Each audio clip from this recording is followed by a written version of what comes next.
হাইকোর্টের নির্দেশে অবৈধ ইটভাটায় উচ্ছেদ কার্যক্রম পরিচালনা করেন পার্বত্য জেলা বান্দরবানের লামায় ফাইতুং ইউনিয়নের 2 দিনে 6টি ইটভাটা গুড়িয়ে দিয়ে উচ্ছেদ করেছেন প্রশাসন।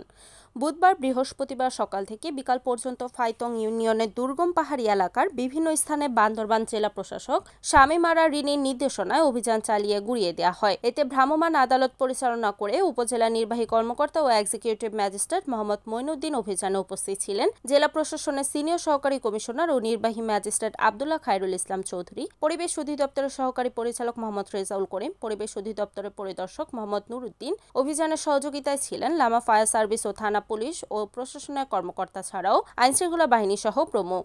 হাইকোর্টের রায় বাস্তবায়নের অংশ হিসেবে এই অভিযান পরিচালিত হয়েছে বলে জানা গেছে। সূত্রে জানা গেছে, পরিবেশ অধিদপ্তরের ছাড়পত্র ও জেলা প্রশাসনের লাইসেন্স না থাকায় হাইকোর্টের নির্দেশে উপজেলার 6টি অবৈধ ইটভাটা উচ্ছেদের নির্দেশ দেন। নির্দেশনা মতে অভিযানের প্রথম দিনে গুড়িয়ে দেওয়া হয় ইবিএম, এলাহি ব্রিক্স ও 7 ব্রিক্স মেনু সহ। বুধবার 4টি ইটভাটার চুল্লি ভেঙে দেন। একই সঙ্গে বন্ধ করে দেওয়া হয় ইটভাটাগুলোর সব কার্যক্রম। এর আগে পরিবেশ ও প্রতিবেশের ক্ষতি সাধনকারী অবৈধ ইটভাটার বিরুদ্ধে বাংলাদেশ পরিবেশ সংরক্ষণ আইন 1995 ও 2010 ইটভাটা প্রস্তুত ও ভাটা স্থাপন আইন অনুসারে ব্যবস্থা গ্রহণ পূর্বক তার প্রতিবেদন দাখিলের জন্য প্রশাসন বরাবর অনুরোধ করেন পরিবেশ অধিদপ্তর। অভিযান চালিয়ে 6 ইটভাটা গুড়িয়ে দেওয়ার মুহূর্তে পরিবেশ অধিদপ্তরের সহকারী পরিচালক মোহাম্মদ রেজাউল করিম বলেন, পরিবেশ অধিদপ্তরের ছাড়পত্র ও জেলা প্রশাসনের লাইসেন্স না থাকায় হাইকোর্টের নির্দেশনা অনুযায়ী অভিযানের প্রথম দিনে 2টি অবৈধ ইটভাটা গুড়িয়ে কার্যক্রম বন্ধ করে দিয়ে বৃক্ষরোপণ করি।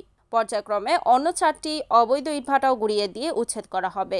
যেসব ইটভাটা গুড়িয়ে দেওয়া হয়েছে এসব ভাটার মালিকরা যদি আবারও অবৈধভাবে ভাটার কার্যক্রম শুরু করেন তাহলে কঠোর ব্যবস্থা গ্রহণ করা হবে। অভিযান শেষে ইউএনও মোহাম্মদ মঈনুদ্দিন গণমাধ্যমকে জানান, 2 দিনে 6টি ইটভাটা ভেঙে দেওয়া হয়। আর দীর্ঘদিন ধরে ফাইতুং এলাকায় অবৈধ ইটভাটা ব্রিকফিল্ড নিয়ে বিরোধ চলছিল। অবশেষে আদালতের নির্দেশনা পাওয়ার পরই উপজেলা প্রশাসনিক দ্রুত পদক্ষেপ গ্রহণ করে। আমরা আদালতের নির্দেশ অনুযায়ী কাজ করেছি। সরকারি জমি ও জনস্বার্থ রক্ষায় এই ধরনের কার্যক্রম অব্যাহত থাকবে।